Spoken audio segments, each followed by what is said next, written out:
Hello my dear students, this is Sanjay. Welcome to my channel maths with Sanjay sir. तो बच्चों, previous class में हम लोग एक्सरसाइज 1.3 कर चुके हैं, क्लास 9 का। आज हम लोग उसके आगे चलते हैं और एनसीईआरटी पर बेस्ड उसके बाद एक कॉन्सेप्ट है ऑपरेशन ऑन रियल नंबर। मतलब कि बच्चों, रियल नंबर पर कुछ ऑपरेशंस के बारे में हमको पढ़ना है, जैसे कि हो गया प्लस, माइनस, डिवाइड, सब्ट्रैक्ट। ठीक है, एडिशन, सब्ट्रैक्शन, मल्टीप्लिकेशन, डिवीजन। तो रियल नंबर में कैसे उसका दो नंबर्स का एडिशन होगा, सब्ट्रैक्शन होगा, मल्टीप्लिकेशन होगा, डिवीजन होगा, आज उसका कंसेप्ट के बारे में समझते हैं और कुछ एग्जांपल एनसीईआरटी के कुछ एग्जांपल को हम लोग देखते हैं। ठीक है बच्चों, आज हम लोग पार्ट 11 करने जा रहे हैं। तो जैसा कि बच्चों देख रहे हैं, ऑपरेशंस ऑन रियल नंबर। पहला एग्जांपल नंबर 12। एग्जांपल नंबर 12 में दिया हुआ बच्चों, एड 2√2 प्लस 5√3 एंड √2 माइनस 3√2। इसको हम लोग को दो नंबर दिया हुआ, एक ये हो गया और दूसरा ये हो गया। इसको हम लोग को ऐड करना है, यानी कि बीच में एंड के जगह पे प्लस का साइन लगाना है बच्चों। ठीक है बच्चों, इसको हम लोग सॉल्व करने का प्रयास करते हैं बच्चों। चलिए, फर्स्ट ऑफ ऑल बच्चों, हम लोग इसमें ऐड करने के लिए है तो लिखेंगे पहले जो क्वेश्चन में दिया गया, सिंस 2√2 प्लस 5√3,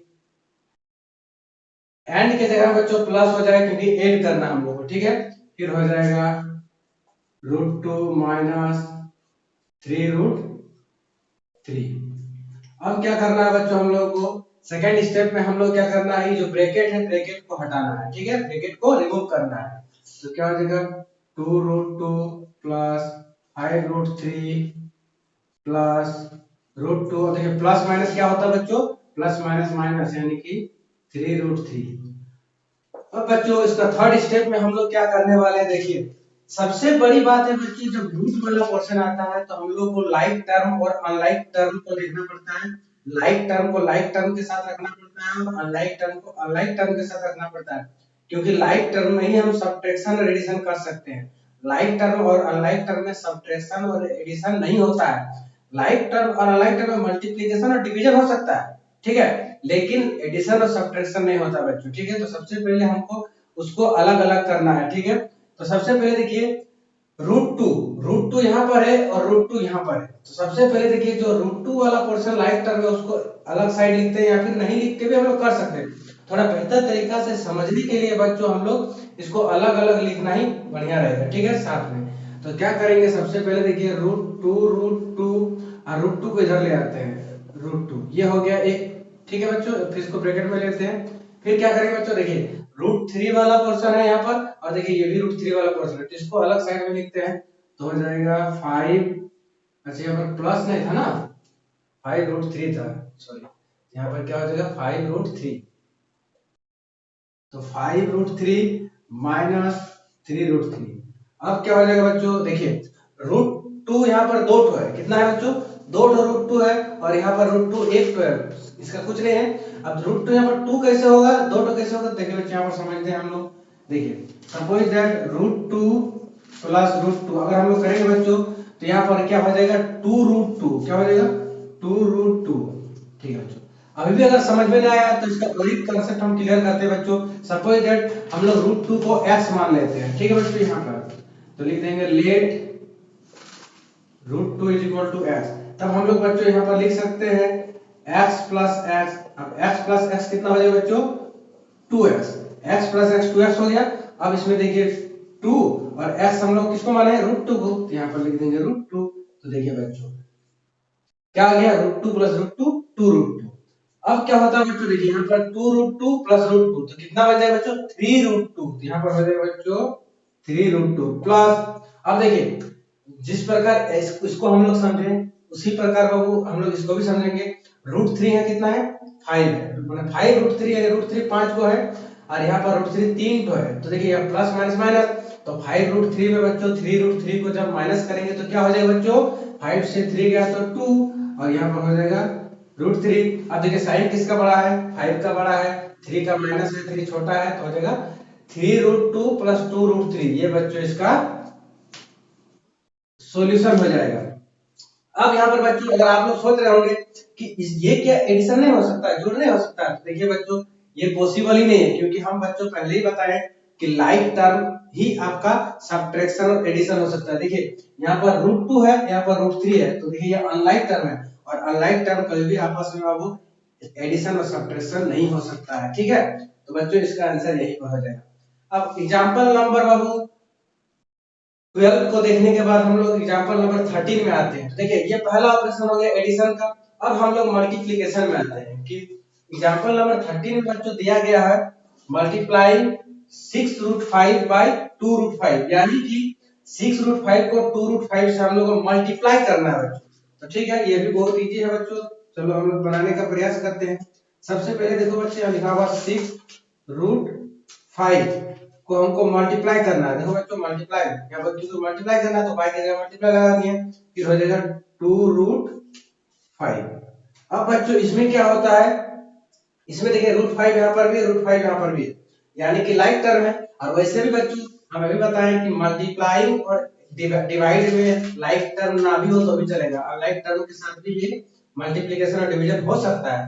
तो सबसे पहले बाबू हम लोग 6 को 2 से मल्टीप्लाई करेंगे। इसको लिखने का तरीका ये होता है 6 मल्टीप्लाई 2 मल्टीप्लाई √5 मल्टीप्लाई √5, ये हो जाएगा बच्चों। इस प्रकार हम लोग लिखेंगे तो बढ़िया तरीका से हम लोग कॉन्सेप्ट के साथ समझ के कर सकते हैं। ठीक है, गलती होने का चांसेस बहुत ही कम होता है, मतलब ना के बराबर होगा ही नहीं।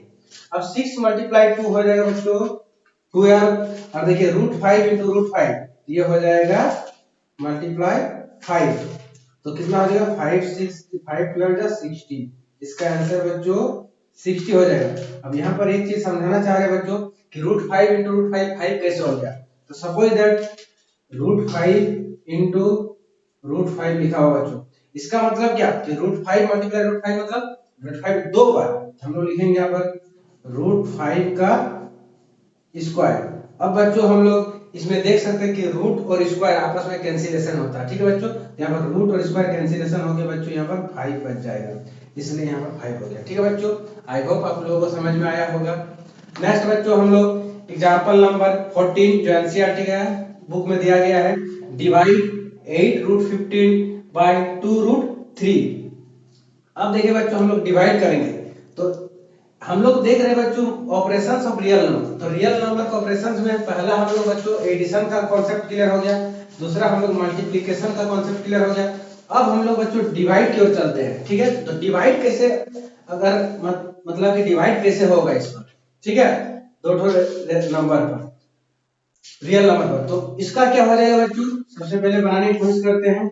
देखिए इसमें हो जाएगा डिवाइड इतना बाय इतना, तो पहले देखिए इतना बाय इतना यानी कि इतना के द्वारा इतना को डिवाइड करना है, तो ये न्यूमरेटर में होगा, ये डिनोमिनेटर में होगा। इसको बहुत बढ़िया से ध्यान से करना है, अगर इसको अलग कर लिए न्यूमरेटर में, इसको डिनोमिनेटर में, तो आंसर बिल्कुल अलग आ जाएगा।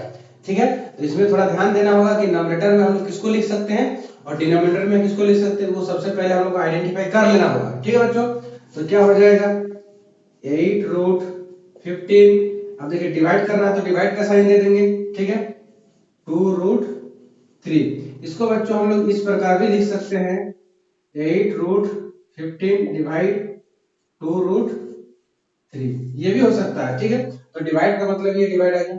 अब बच्चों क्या करेंगे, सबसे पहले 2 को 8 से डिवाइड करेंगे। ठीक है, 8 को 2 से, तो क्या हो जाएगा 2 1 जा 2 2 4 जा 8। अब देखिए ये रूट वाला रूट से डिवाइड होगा, तो क्या हो जाएगा √3 1 जा 3 √5 1 जा 3 5 जा 15। अब क्या हो जाएगा बच्चों इसका आंसर 4√5, ये हम लोग बच्चों इसका आंसर मिल गया। तो इस प्रकार बच्चों हम लोग ऑपरेशंस ऑफ रियल नंबर में एग्जांपल नंबर 12 13 और 14 को देख लिए।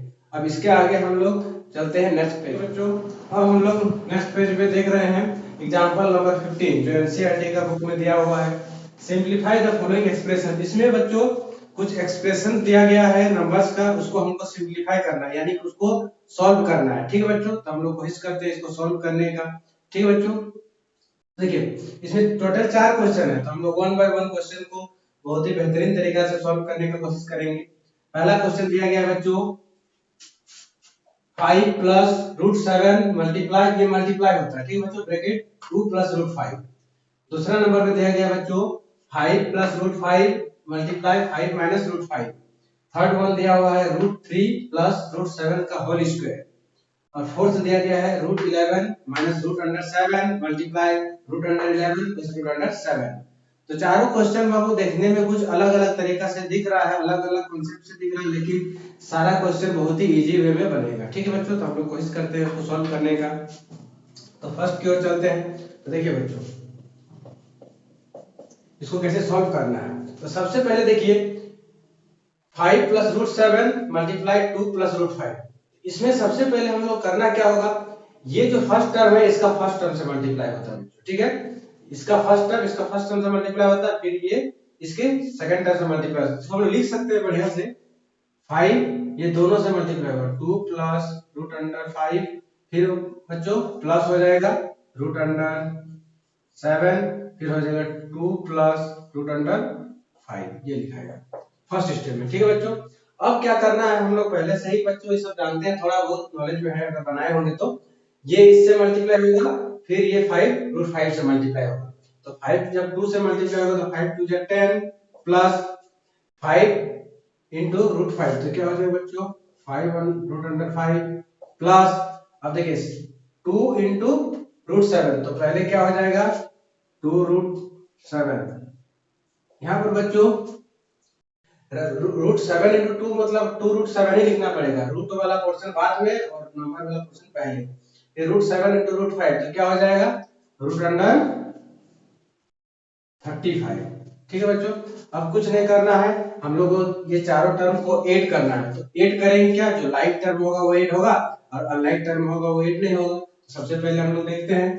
तो देखिए यहाँ पर 10 है, और यहाँ पर देखिए 5 √5 प्लस 2 √7 प्लस √35।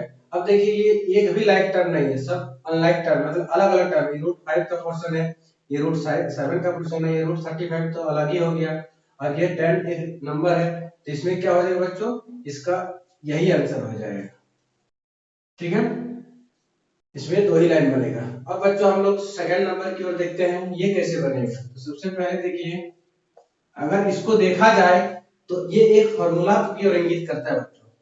देखिए 5 प्लस √5 इंटू 5 माइनस √5, ये कौन सा फॉर्मूला दिखा रहा है बच्चों, a plus B into A minus B, ये फॉर्मूला है बच्चों। ठीक है, हम लोग देख लेते हैं, ये एक फॉर्मूला में आ रहा है, जैसे बच्चों यहाँ पर देखते हैं, a plus B multiply A minus B equal to होता है A square minus B square. ये फॉर्मूला में बच्चों बनता है। ठीक है, ये फॉर्मूला में लिखे, देखिए a हो गया 5, b हो गया √5, फिर a हो गया 5, फिर b हो गया √5। तो यहाँ पर इसका फॉर्मूला क्या है, A square minus B square. तो इसको हम लोग लिख सकते हैं बच्चों 5 का स्क्वायर माइनस √5 का स्क्वायर। ठीक है बच्चों, क्योंकि ये फार्मूला से हुआ है। उसके बाद देखिए 5 का स्क्वायर क्या होता है, तो 25, 5 मल्टीप्लाई 5 25। अब देखिए रूट और स्क्वायर दोनों कैंसिलेशन होगा, तो बचेगा 5, तो 25 में 5 गया तो 20। इसका आंसर बच्चों कितना हो जाएगा 20। ठीक है बच्चों, बहुत ही इजी था, ये फार्मूला सिर्फ हम लोग याद रखना होगा, a plus B multiply A minus B equal to होता है A square minus B square. Next हम लोग थर्ड को देखते हैं। अब थर्ड में बच्चों ये भी एक फॉर्मूला को इंगित कर रहा है, a प्लस बी का होल स्क्वायर। ठीक है, उसको इस फॉर्म में भी ब्रेक कर सकते हैं, या फिर इसको दो बार लिख के भी हम लोग बना सकते हैं, है ना, ये बहुत तरीके से बन सकता है। तो सबसे पहले देखिए हम लोग फॉर्मूला जानते हैं, अगर इसको a मान ले, सपोज कर ले, इसको b सपोज कर ले, तो ये बन जाएगा a प्लस बी का होल स्क्वायर, तो हो जाएगा a square plus 2ab plus B square. ये फॉर्मूला होता है बच्चों। अब देखिए ये a हो गया, ये b हो गया, तो क्या होगा a स्क्वायर, यानी कि √3 का square plus 2 multiply √3 multiply √7 plus क्या हो जाएगा √7 का होल स्क्वायर, ये हो जाएगा। अब इस फॉर्मूला में देखिए, ठीक है, a प्लस बी का whole square, a square plus 2ab plus b का होल स्क्वायर। अब देखिए √3 का स्क्वायर तो हो जाएगा 3 प्लस 2 इंटू √3 इंटू √7, क्या हो जाएगा 2√21 प्लस √7 का होल स्क्वायर 7, ये हो जाएगा बच्चों। ये फॉर्मूला लगाएंगे तब, ठीक है। अब 3 और 10, 3 और 7 देखिए लाइक टर्म है तो 3 और 7 ऐड हो जाएगा तो आ जाएगा 10 प्लस 2 रूट 21 और ये बच्चों आंसर हो जाएगा। ठीक है, अब बच्चों हम लोग नेक्स्ट फोर्थ नंबर को देखते हैं। तो फोर्थ नंबर को कैसे बनाएंगे, तो फोर्थ नंबर को देखते हैं। अब देखिए ध्यान से देखिए इस क्वेश्चन को और क्वेश्चन नंबर 2 को देखिए 4 से कंपेयर कीजिए तो आपको यही फार्मूला देखने को मिलेगा, A square minus B square, क्योंकि A plus B into A minus B equal to होता है A square minus B square. तो देखिए ये ए हो गया, बी ए बी, यानी कि इस फार्मूला में आ गया। तो हम लोग लिख सकते हैं फार्मूला, यहाँ से आप लोग देख लीजिएगा। ठीक है, दोबारा लिखने का जरूरत नहीं है बच्चों, आप लोग समझ रहे हैं। तो क्या हो जाएगा, ए स्क्वायर माइनस बी स्क्वायर, यानी कि रूट अंडर 11 का स्क्वायर माइनस रूट अंडर 7 का स्क्वायर। ठीक है बच्चों, क्योंकि ये फार्मूला से हो गया। अब क्या हो गया, रूट और स्क्वायर कैंसिलेशन होगा, 11 माइनस ये क्या हो जाएगा 7, तो कितना बच गया बच्चों, 11 से 7 गया तो 4। ठीक है बच्चों, तो ये बहुत ही इजी क्वेश्चन था बच्चों। आई होप आप लोगों को समझ में आई होगी। समझ में आया होगा तो बच्चों इस चैनल को लाइक करें, सब्सक्राइब करें और अपने दोस्तों के साथ शेयर करें। ठीक है बच्चों, thank you, have a nice day.